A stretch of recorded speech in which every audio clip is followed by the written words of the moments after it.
දරුවනේ ආයුබෝවන්. ඔන්න ඔයාලට දරුවනේ දැන් මේ විදිහට අපි බහුවර්ණ විවරණ අපේ channel එක හරහා කරගෙන යන ඒ බහුවර්ණ කොටසට අදත් අපි තව බහුවර්ණ ප්‍රශ්නයක් එකතු කරනවා. ඉතින් දරුවනේ ඔයාලට මේ ගාන හදද්දී තර හැමදාම අපි ගණන් හදනවා වගේ විශේෂ දෙයක් කියනවා. ඒ තමයි මේ ගාන මුලින් හදන ක්‍රමය හොඳට බලන්න. right? ඒක හොඳට තේරුම් අරගන්න සහ ඊට පස්සේ ඔයාලා පොත්පත් බලන්න. ඔයාලා හැම දරුවෙක්ම වගේ ඉගෙනගෙන තියෙන ක්‍රමය මම මුලින් උගන්වන ක්‍රමය හෝ ඊට ආසන්නව යන ක්‍රමයක් වෙනවාමයි. හැබැයි ගාන අවසන් වෙනකොට ඔයාලා කියන දේ ක්‍රමය බලන්න. ඔයාලගේ වේගය කොයිතරම් දුරට වැඩි වෙනවද කියලා බලන්න. right? අන්න දරුවනේ අන්න ඒ ආකාරයට මේක අවසන් වෙන තුරු බලන්න කියන එක තමයි වැදගත්ම කාරණාව ගැටලුව බලද්දී. මොකද ඔයාලා කවදාවත් දැකලා නැති short method එකක් මේ ගානට ඔයාලා ඉගෙන ගන්නවා. ඒ විතරක් නෙවෙයි තවත් ගණන් ගණිත ගැටලු රාශියකට ඒ ක්‍රමය යොදා ගන්න ඔයාලට හැකි වෙනවා සහ ඒ යොදා ගන්න ආකාරය පිළිබඳව අපි ඉස්සරහට ඔයාලට වෙනම වීඩියෝ වලින් තවදුරටත් කියලා දෙනවා. right? එහෙනම් දරුවනේ අපි ගන්නට යමු. මොකද ආයේ ගාමින් කියෙන්නේ දරුවනේ ඔන්න අංශක 45ක ආනතියකින් යුත්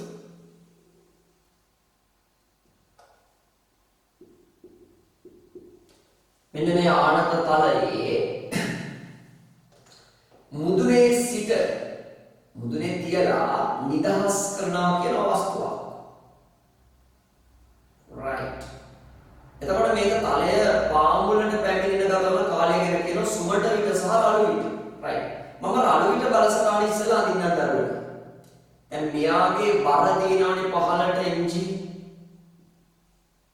15ට උන බර mg.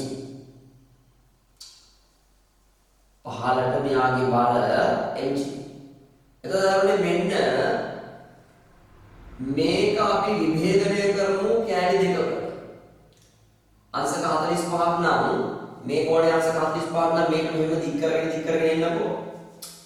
ඔන්න මම මේ බාර කියන බලය 15ටම ඇඳා.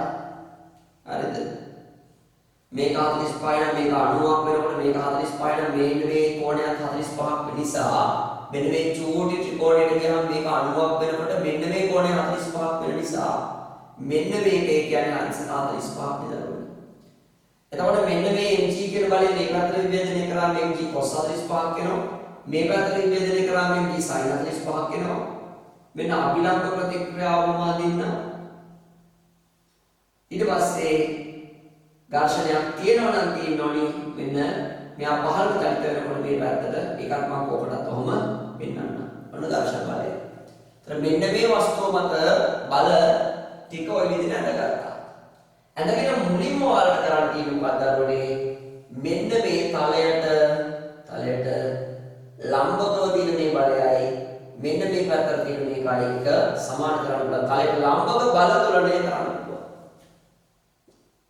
තලයට ලම්බක බල තුලණය. තලයට ලම්බක බල තුලණය කරාම වෙනවා r සමාන මොකක් කියලා? mg cos 45. ඒ කියන්නේ r සමානයි අපිට කැපිටල් mg දාපු නිසා මම මෙතන දාන්නම් mg බෙදීම මූල දෙකක්. කැපිටල් r සමාන වෙන්නේ mg බෙදීම මූල දෙකකට.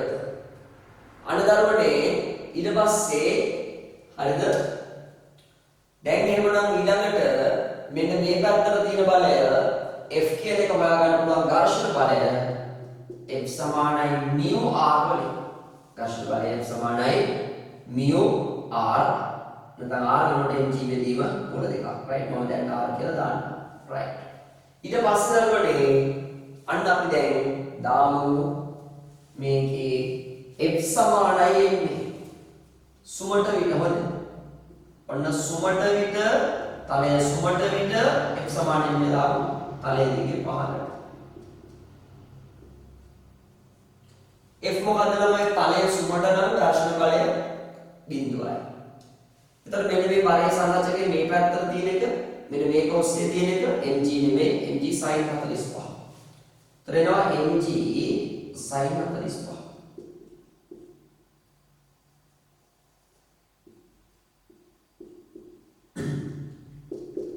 සමානයි MA.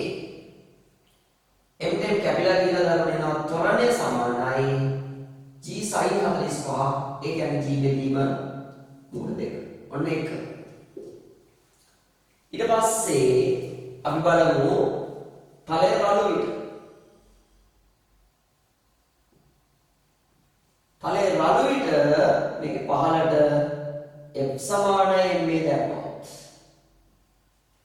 අන්න පහළට එනවා mg sin 45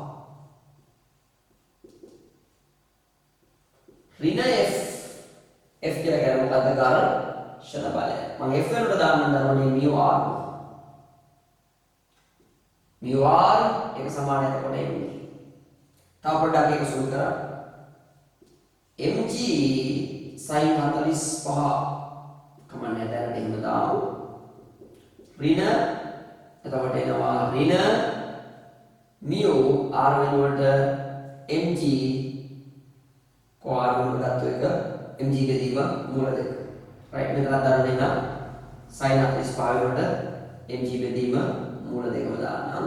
මෙතනත් එතකොට එනවා mg බෙදීම මූල දෙක. ඒක සමානයි මේ.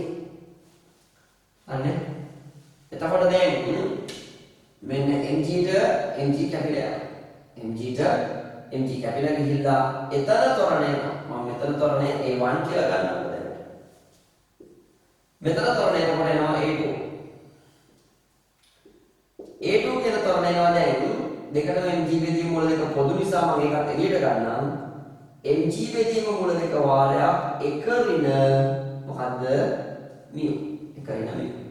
එතකොට මේක මම ගන්නම් දෙවනි සමීකරණය විදියට. දැන් ගන්නනේ තියෙන්නේ පහළට දාමු.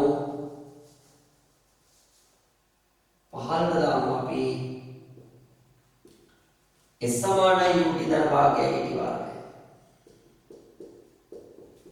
දාදී ut කියන කෑල්ල බිඳුවයි මොකද මේක උඩ තියලා ඊට පස්සේ අතහරින කියලා කතාවක් නේ කියන්නේ. එහෙනම් භාගයයි at වර්ග තමයි දාන්නේ. එවනම් ධර්මයේ පළවෙනි අවස්ථාවේ s සමානයි භාගය මේ සුමට විතරද? සුමට විතර දැම්මම භාගයයි a වෙනුවට ගන්න පුළුවන් g බෙදීම මූල දෙකක්. t වල වර්ගය. ඊළඟට රළු විට s සමානයි භාගයයි g බෙදීම මූල දෙක වාරයක් එක ඍණ mu වාරයක් t නෙමෙයි අන්න එක තමයි වැදගත් වෙන්නේ 2t වල වර්ගය. කල්පනාවෙන් වැඩේ කරන්න. එතකොට මේක තුන්වෙනි සමීකරණය නම් මේක මම ගන්නම් හතරවෙනි සමීකරණයේ විදිහට දානවා. right. හරිද? එතකොට මේක මම ගන්නම් හතරවෙනි සමීකරණයේ විදිහට. හරිද? දැන් ආයෙත් අහගන්න. මොකද අපි මුලින්ම කරේ තලයට ලම්බකව තියෙන බල සමාන වෙන්න බෑ. මොකද වස්තුව මෙහෙට මෙහෙමනේ යන්නේ. කොහොම වෙන්නේ යන්නේ නෑනේ. එහෙනම් මේ පැත්තට තියෙන බලය මේ පැත්තට තියෙන බලය සමාන වෙනවා වස්තුව මත. වස්තුව මත මෙහෙට තියෙන බලය r. මේ පැත්තට තලයට ලම්බකව තියෙන බල කෑල්ල වෙන්නේ මොකද mg cos 45. r සමාන mg cos 45 mg ගේ මූල දෙකයි. x සමාන mu r කියන එක දැන් මම ඝර්ෂණ බලය හොයා ගන්න පුළුවන්. අනිත් ඝර්ෂණ බලය හොයා ගන්න පුළුවන්. ඊට පස්සේ මම තලයේ සුමට වෙලාවෙක සමාන ඉන්නේ දැම්මා mg sin 45 සමාන ma mg කපලා දැම්මා a සමාන sin 45 ඒ කියන්නේ මූල දෙකනේ a සමාන a1 කියන එක සමාන g දෙක මූල දෙක. තලයේ රළු විටත් ආයෙත් සමාන ඉන්නේ දැම්මා රළු විට මේ f කියන බලය තියෙනවා අතට පහළ තියෙන බලය mg sin θ ගේ දැන් mg sin 45 අඩු කරා mu r කියන ඝර්ෂණ බලය. ඒක සමාන කරන්නේ a2ට mg වෙදීම මූල දෙකක් කරගත්තා mu r වෙනුවට mg cos 45 කියලා කියන්නේ එක mg විදිහේ මූල දෙකක් කියලා කලින් ලිව්වනේ. mu mg විදිහේ මූල දෙකයි එක සමාන වෙන්නේ m කවල දාලා එතන තරණය උත්තර කරගන්නවා a කියන එක අන්න මෙතන වැරදීමක් වෙලා තියෙනවා. තරණය වෙන g විදිහේ මූල දෙක වාරයක් එක ඍණ වි. දැන් ධර්මයේ දෙවනි රළු අවස්ථාවේ තරණ. එහෙනම් රළු විට සහ සුමට විට ත්වරණ ධර්මවල දැන් වස්තුව පහළට එනවා. ඊට පස්සේ ගතවන කාල අතර අනුපාතයේ ගාණේ කියලා තියෙන මොකක් කියලාද? රළු විට ගතවන කාලය සුමට විට ගතවන කාලෙකින් දෙගුණයක්. ඒ කියන්නේ සුමට විට t නම් රළු විට 2යි. සුමට විට ගතවන කාලය t නම් රළු විට 2යි. right? ඔන්න ඒකත් ඕකේ. දැන් දරුවනේ ඊළඟට අපිට තියෙන්නේ මොනවද කරන්න? මෙන්න මේ තුන්වෙනි සමීකරණය හතරවෙනි සමීකරණය සමාන කරන්න. මම මේක මකන්න. තුන්වෙනි සමීකරණය හතරවෙනි සමීකරණය අපි සමාන කරමු. ඇයි? අවස්ථා දෙකේදීම එකම විස්ථාපනය. එකම ආනත්තය දෙකේ පහළට එන්නේ. ඒ නිසා හතර සමීකරණය සමානයි තුන්වෙනි සමීකරණය. කියලා සමාන කරමු. එතන හතරවෙනි සමීකරණය භාග්‍ය g බෙදීම මූල දෙක වාරයක් එක ඍණ μ එක ඍණ මොකක්ද රෝඩේ කරන μ නැත්නම් ඝර්ෂණ සංගුණකය කරන ඝර්ෂණ සංගුණකය 2යි t වල වර්ගය කියන්නේ සුළු කරලම දාන්න 4යි t වර්ග. ඕක සමාන වෙන්න ඕනි තුන්වෙනි සමීකරණයේ තියෙන විදිහට භාගය වාරයක් g බෙදීම මූල දෙක වාරයක් කෙලිම t වල වර්ගයට. දැන් සුළු කරන්න. භාගයට භාගේ g බෙදීම මූල දෙකට g බෙදීම මූල දෙක t වල වර්ගයට t වල වර්ගයට යපුවාම දරුවනේ එනවා එක ඍණ μ කියන එක සමානයි. මෙතන හතරකුත් තියෙනවා නේ. ඒකට මම දාලා පස්සේ ඊළඟට සුළු කරා. හතර කියන සමාන මේකට ඔක්කොම කැපිලා ගියා. භාගයට භාගේ g බෙදීම මූල දෙකට g බෙදීම මූල දෙක t වල වර්ගයට t වල වර්ගය. right. අවසාන පිළිතුර ගන්න දැන් ඔන්න ඔය ටික තමයි සුළු කරන්නේ. එතන එනවා දරුවනේ මේ හතර එහා පැත්තට යවන්නකො. ඔක මේ ගුණ කරගෙන ඉන්න බා හතර එහා පැත්තට යවම හතරෙන් එකයි. එතකොට එක ඍණ μ සමාන වෙන්නේ එක බෙදීම හතරකට. μ එහා පැත්තට යවන්න හතරෙන් එක මේ පැත්තට දාන්න. හරිද? μ එහා පැත්තට යවන්න හතරෙන් එක මේ පැත්තට ගන්න. එතකොට μ එහා පැත්තට ගියා හතරෙන් මේ පැත්තට ගත්තා එක ඍණ හතරෙන් එක. හතරෙන් එකක් හතරෙන් 3. අනුදාන වෙනවා μ සමානයි 3 බෙදීම 4ක් 0.75 කියලා.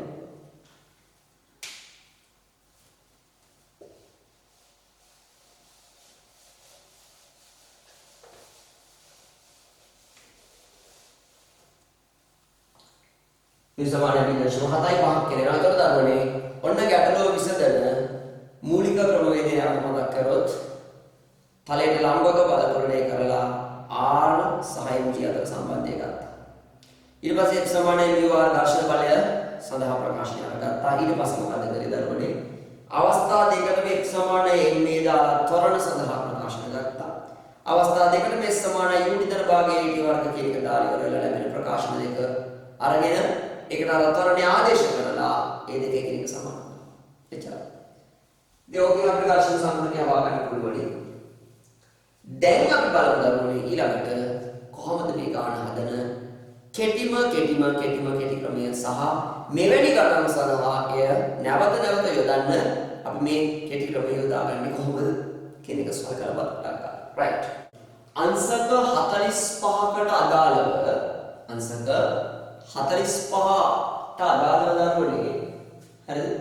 අංශක 45ට අදාළව බල සටහන අපි කලින් හදපු එක සම්පූර්ණයෙන් චේන්ජ් කරනවා දරුවනේ මේ ක්‍රමයේදී.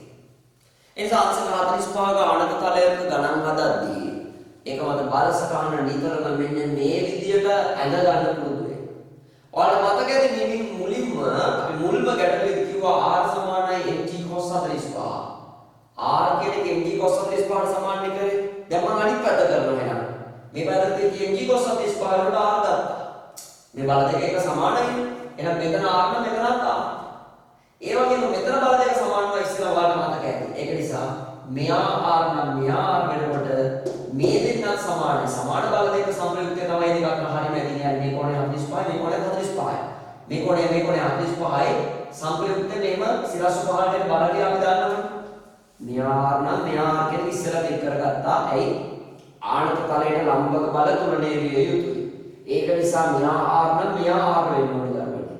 මෙයා r නම් මෙයාත් r වෙන්න ඕනේ. ආනත තලයට ලම්බක බල තුනනේ විය යුතු නිසා. ඊළඟට දරුවනේ සමාන බල දෙකක සම්ප්‍රයුක්ත යන්නේ දෙක අතර හරියමදී.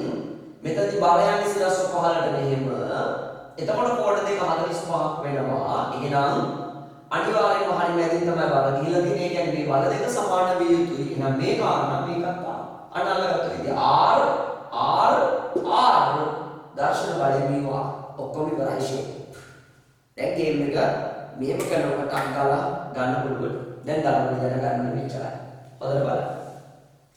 දැන් ඔයාලට මුලින්ම දාන්න පුළුවන් සූත්‍රය තමයි S සමානයි ut ධන භාගයේ at වර්ගය. මේක මම ලියුවේ තේරෙන්න ඕන නිසා මේක ලියන්න ඕන එකක් නෙවෙයි බහුවර්ණ ප්‍රශ්නිකදී. ut කියලා කැලේ කැපිටල් නිසා කොහොමවත් භාගයේ at වර්ග කියලා ලියන්න පුළුවන් එකපාරට. මේකත් අත්‍යවශ්‍යම ඔයාලා ලියන්න ඕන එකක් නෙවෙයි MCQ එකදී. අනිදාත් දැන් ඔයාලට කියන්න පුළුවන් මම නිකමට මේක තේරෙන්නේ නැතව වෙන නිසා උත්තර කරලා ගන්න. ත්වරණය කියන එක සමානයි නැත්නම් මම මෙතන 2s ගමු. ත්වරණය උත්තර කරන්න දරන්නේ 2යි. ඒ කියන එක සමානයි 2s යට t වල වර්ගය කියලා. 2s යට t වල වර්ගය. එතකොට දරුවනේ ත්වරණය සමානුපාතික වෙන්නේ මොකටද? s අවස්ථාවේකටම නියතයක් දෙකක් නියතයක් නිසා කාලයේ වර්ගයට ප්‍රතිලෝමයි සමානුපාතික වෙන්නේ. ඔන්න සම්බන්ධය. මොකද ඒකේ තේරුම දරුවෝ? මෙන්න මේකේ තේරුම දැනගෙන ඉන්න ඕනේ. මොකද්ද මේකේ තේරුම?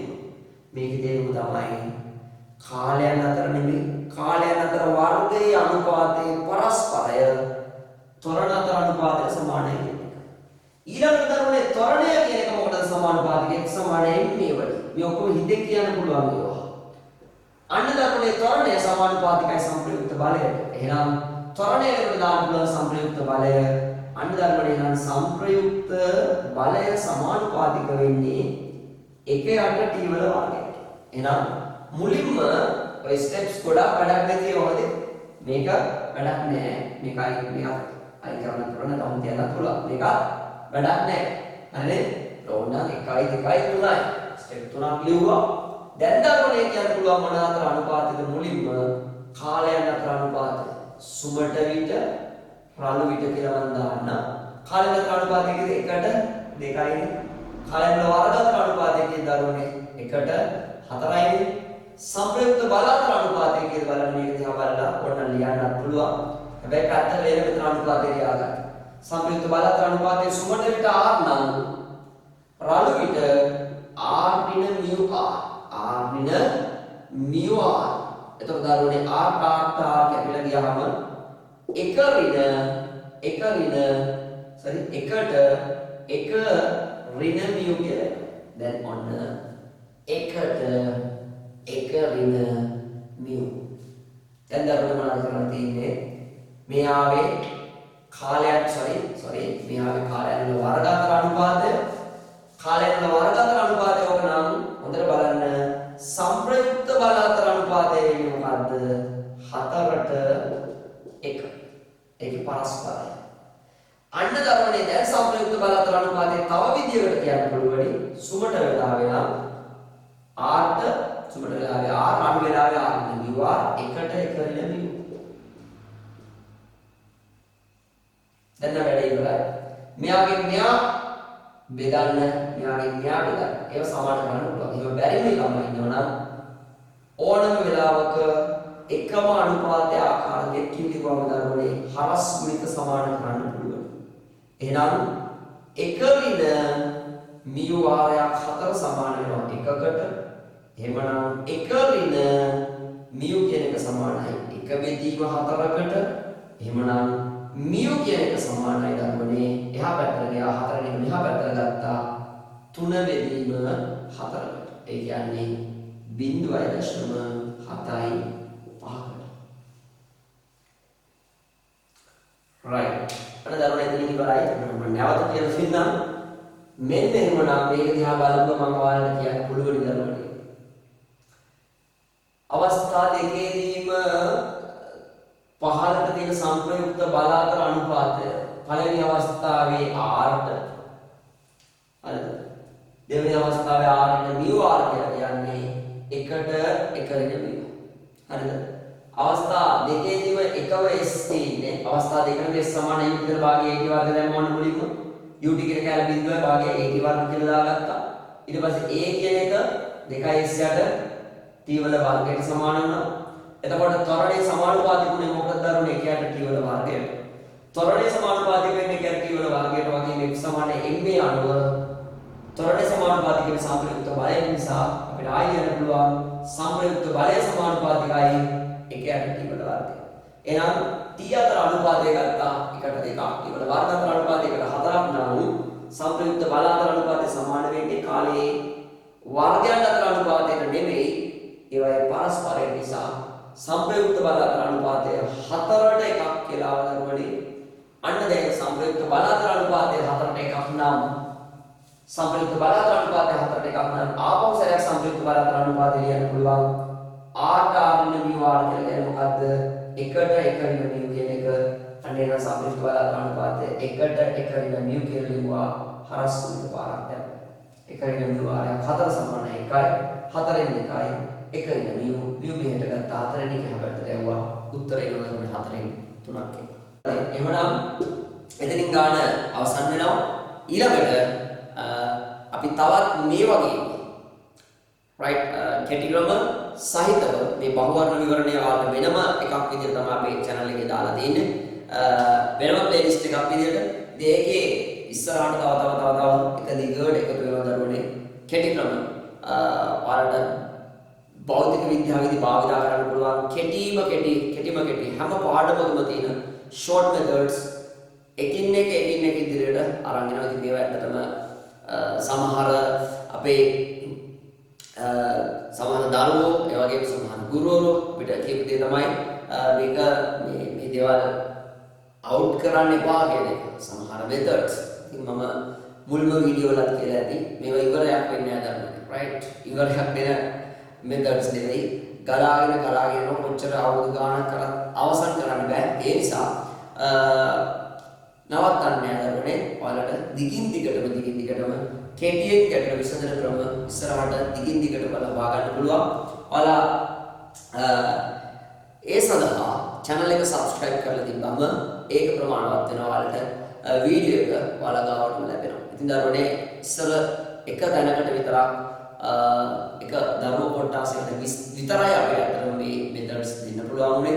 ඉතින් දැන් මේ methods වල ප්‍රතිඵලයක් විදිහට තමයි කවදාවත් කවුරුත් බලාපොරොත්තු නොවුණු O level යාන්තම් පාස් දරුවෝ A level එකට ඇවිල්ලා ඉතාමත් ඉහළ ප්‍රතිඵල වලට. ඒ වගේම සමහර දරුවෝ island ranks වල ශ්‍රී ලංකාවේම 7 වන ස්ථානය, ශ්‍රී ලංකාවේම 13 වන ස්ථානය, ශ්‍රී ලංකාවේ 42 වන ස්ථානය, 72 වන ස්ථානය මේ වගේ ranks වලට එන්නේ මෙන්න මේ methods ඉතාම හොඳින් අධ්‍යයනය කරලා. ඉතින් ඔයාලා මොන මට්ටමක හිටියත් දරුවනේ අන්න උඩට එන්න පුළුවන්. බය නැතුව මේ methods හොඳින් අධ්‍යයනය කරලා අන්න ඔයාලගේ වේගය ටික වැඩි කරගන්න. එතකොට ඔය ෆිසික්ස් වල ඔයාලට කාලයත් එක්ක තියෙන ගැටලුවට මුහුණ දෙන්න පුළුවන් වෙයි ලස්සන. right එක ප්‍රශ්නයක් තමයි සාකච්ඡා කරන්න. හැබැයි දරුවනේ මේකේ යෙදීම් කොච්චරද කියන එක ඔයාලා මේ ආශ්‍රිතව ගණන් හදද්දී අනාගතයේ තේරුම් ගන්න. right එහෙනම් දරුවනේ